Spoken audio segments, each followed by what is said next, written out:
नमस्कार मित्रों, हमारे गुरु डिसाइपल चैनल में आप सभी का स्वागत है। दुर्योधन ने श्री कृष्ण की पूरी नारायणी सेना मांग ली थी और अर्जुन ने केवल श्री कृष्ण को मांगा था। उस समय भगवान श्री कृष्ण ने अर्जुन की चुटकी लेते हुए कहा था, हार निश्चित है तेरी, हर दम रहेगा उदास। माखन दुर्योधन ले गया, केवल छाछ बची तेरे पास। तब अर्जुन ने कहा, हे प्रभु जीत निश्चित है मेरी, दास हो नहीं सकता उदास। माखन लेकर क्या करूं जब माखन चोर है मेरे पास। भगवान कहते हैं कि तू करता वही है जो तू चाहता है, पर होता वही है जो मैं चाहता हूँ। तो तू कर वही जो मैं चाहता हूँ, फिर होगा वही जो तू चाहता है।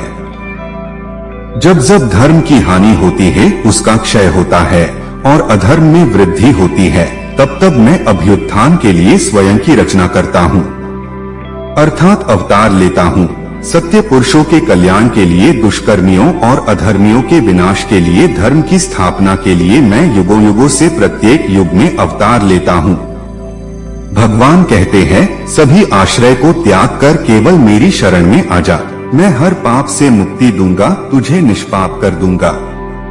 हे अर्जुन, जो मेरे शरण में है, जो मेरे शरणागत हो चुके हैं, उनकी मैं रक्षा करता हूँ, और जो उनके पास जो नहीं है उसे मैं पूरा करता हूँ।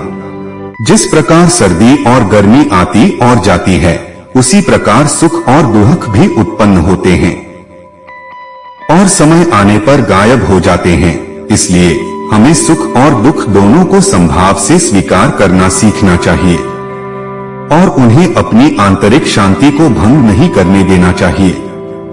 हमें जीवन के उतार चढ़ावों से घबराए बिना उन्हें सहन करने की क्षमता विकसित करनी चाहिए।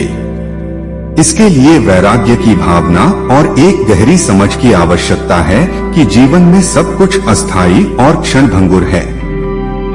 इस दृष्टिकोण को विकसित करके हम जीवन की चुनौतियों का सामना करते हुए शांतिपूर्ण और स्थिर रह सकते हैं। चिंता से ही दुख उत्पन्न होता है, किसी अन्य कारण से नहीं। ऐसा निश्चित रूप से जानने वाला मनुष्य चिंता रहित होकर सुखी, शांत और सभी इच्छाओं से मुक्त हो जाता है। मैं सभी प्राणियों को एक समान रूप से देखता हूँ। मेरे लिए न कोई प्रिय है न कोई अप्रिय है, किंतु जो मनुष्य मेरी प्रेम पूर्वक आराधना करते हैं, जो मेरी भक्ति करते हैं, मैं उनका मित्र हूँ और वो मेरे मित्र है। वो मेरे भीतर हैं और मैं उनके भीतर हूँ। वो मुझे अत्यंत प्रिय है, उनमें और मुझ में कोई अंतर नहीं रहता है। सारे अंतर मिटा देता हूँ, उसके सारे पाप मिटा देता हूँ, उसे निष्पाप करके उसे मुक्ति देता हूँ। भगवान कहते हैं कि जिस प्रकार माँ अपने बच्चे को नहला के स्वच्छ कर देती है, उसी प्रकार मैं भी अपने भक्त के सारे पापों को धोके उसे स्वच्छ कर देता हूँ, उसे निष्पाप कर देता हूँ। इसी तरह मैं उनका माता भी हूँ, उनका पिता भी हूँ और उनका सखा भी मैं ही हूँ। प्राणी जिस जिस भाव से मेरी पूजा करते हैं, मैं भी उसी भाव से उसे स्वीकारता हूँ, उसी भाव से उसे मिलता हूँ, उसी भाव से उसे दर्शन भी देता हूँ। जय श्री कृष्ण। वीडियो अच्छी लगी हो तो चैनल को लाइक करे, शेयर करे और सब्सक्राइब करे।